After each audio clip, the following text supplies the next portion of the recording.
In this video, I would like to work with you on the 2.6 Measures of Position Notes packet.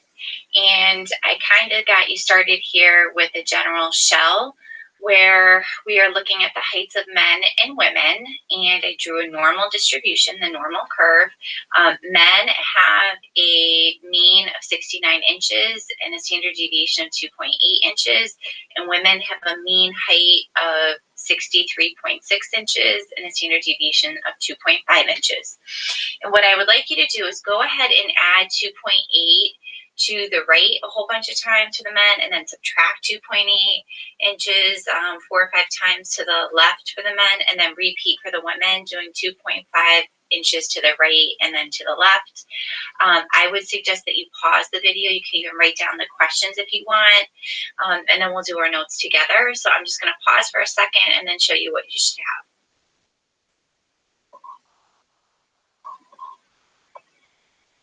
Okay, so then when you write this all in, you have the values that I have labeled here, and if you wanted to not add and just use mine, then you could just pause the video here and write that down. Sorry if you went to all that work and then you feel cheated. All right, so we have a distribution for men's heights and women's heights. And the question, the next thing that I like to do actually is go ahead and write in 0 standard deviations, and then add 1 to the right, and then subtract 1 to the left. So at 71.8 inches, we are 1 standard deviation away from the mean, and then so on and so forth. So 2, 3, 4, 5, and then below it would be a -1, -2, -3, -4, and -5. So a man that is 55 inches high is -5 standard deviations away from the mean. And then for the women, it would be pretty much the same thing, but the numbers are going to be lower. So our mean is 63.6, which is about 5.5 inches shorter than men, and then so on and so forth as we go through. Okay, and both of these take a normal distribution. So question 2 in your packet says, how many standard deviations away from the mean is a man who is 74.6 inches? So this is going to be 2 standard deviations above the mean. So 2 standard deviations above the mean.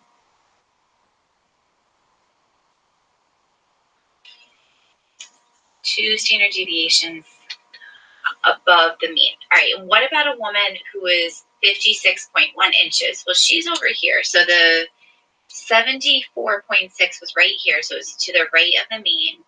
The 56.1 is 3 standard deviations below the mean.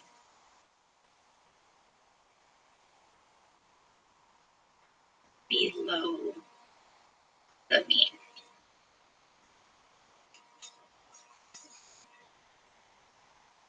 Okay, and then is there a stopping point? Is there a stopping point for these people, right? Could you have a man that's 10 feet tall?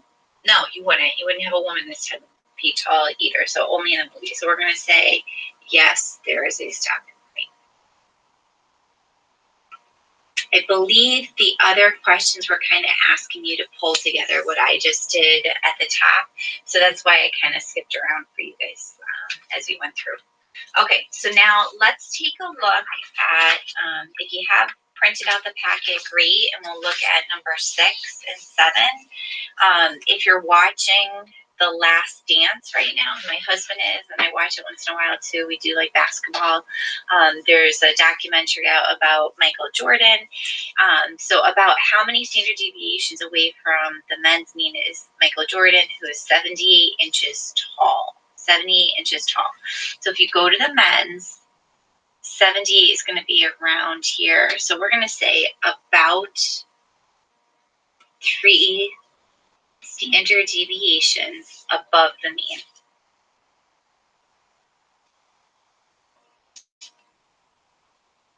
Now, Michael Michael Jordan is not a center, so he is actually not as tall as a lot of other men who have played in the NBA. All right, number 7, about how many standard deviations away from the women's mean is Rebecca Lobo, who is 76 inches tall. So Rebecca Lobo over here, she's 76 inches tall. Now she is a center, and that is about, she is about 5 standard deviations above the mean.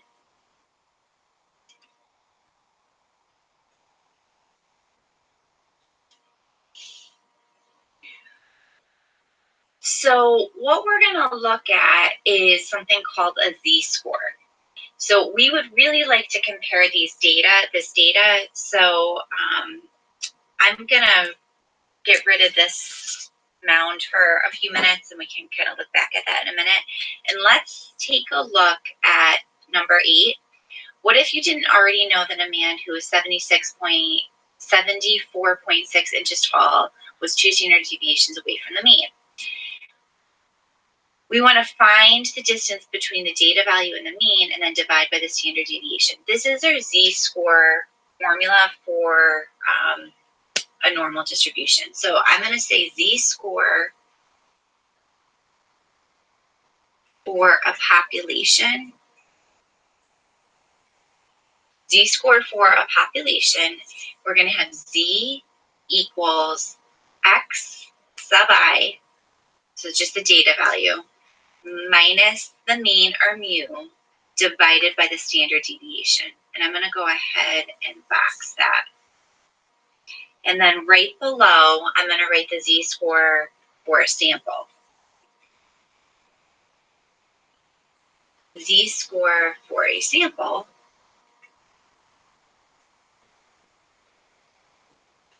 is going to be Z equals X sub I, so your data value, minus X bar divided by S.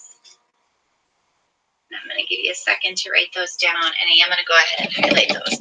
So the Z-score for our population is Z equals X sub I minus mu, all divided by the standard deviation, which is sigma. And then the Z-score for a sample is Z equals X sub I minus X bar over S. All right, and I'm going to highlight those. And that's the formula that we're going to be focused on this week.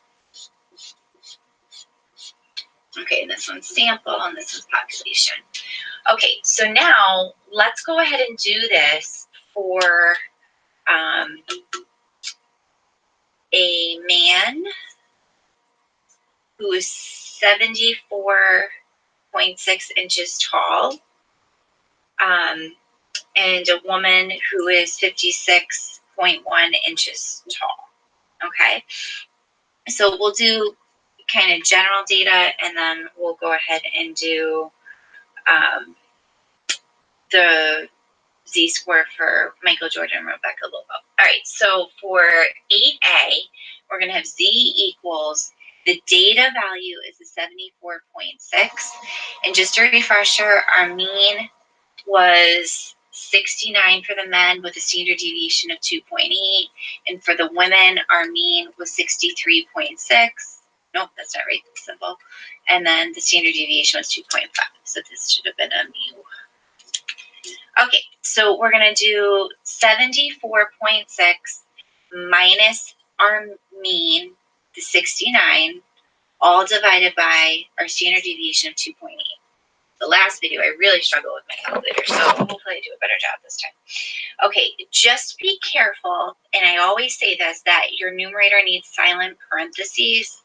So if you do not want to use the parentheses, you have to hit enter. So I'm going to go ahead and use my parentheses and then divide by 2.8.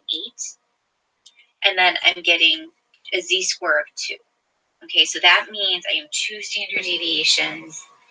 That means I have a Z-score of 2, and it tells you your position above the mean relative to the data.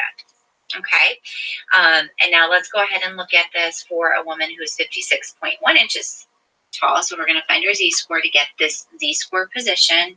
I'm going to have 56.1 minus my mean, 63.6, all divided by the 2.5.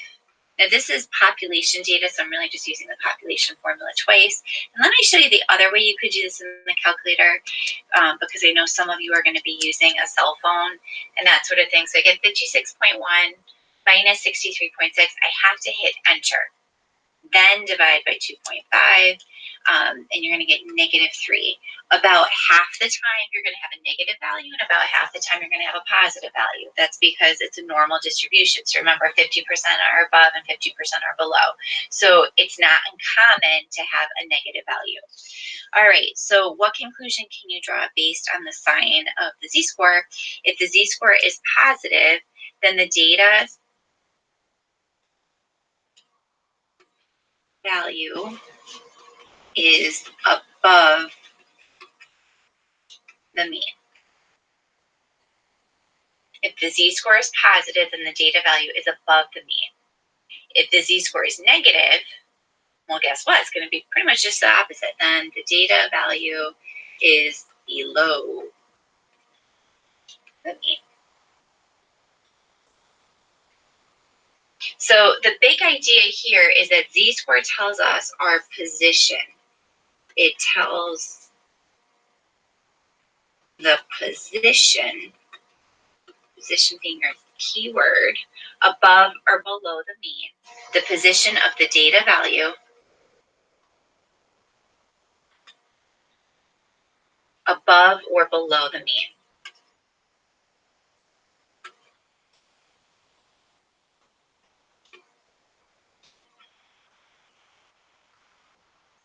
All right, so it tells us the position of the data value above or below the mean.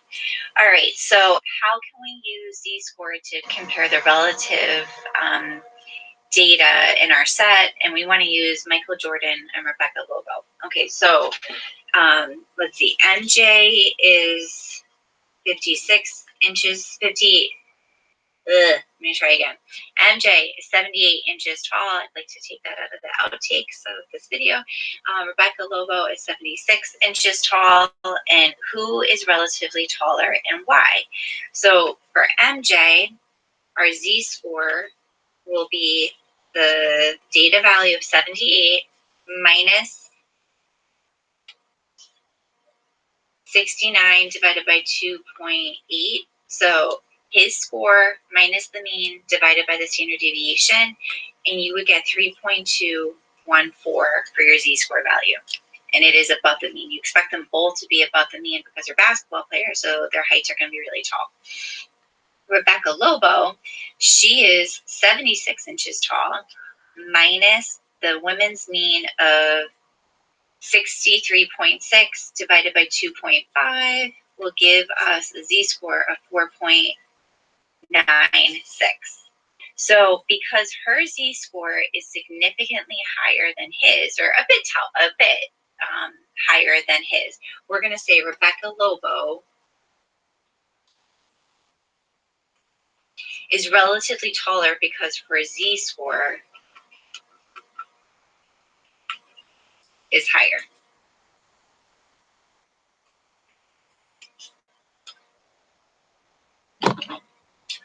All right, so the last thing I want to do is just look at outliers with you for a quick minute. So I'm going to go over to number 13 on page 3. How can we use the z-score to decide if the data value is usual or unusual? So I'm going to go ahead here and draw a number line here: 0, 1, 2, 3 standard deviations, and then -1, -2, -3. Okay, so usual data is between -2 and +2. So this is usual. It's 95% of the data is in this usual lane, usual area. So between -2 and +2. Okay. Unusual is just this little panel here. So this is unusual. I'm going to highlight that section. So between -2 and -3, and between 2 and 3, this is unusual. And then highly unusual is everything else.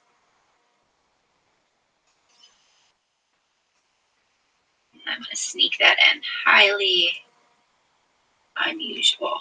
So if a data value is over 3 standard deviations above the mean or below -3 standard deviations below. So we're kind of looking at the z-score. I really should be saying z-score. So if you're looking at the z-score and the z-score is 3 or more, it's highly unusual.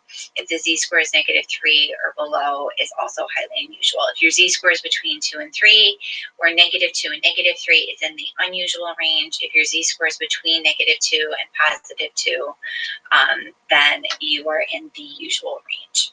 All right, so we took a look at z-score, and we'll be practicing that this week. All righty, have a good week, everybody, and I will see you at our Google Meet sessions. Thanks.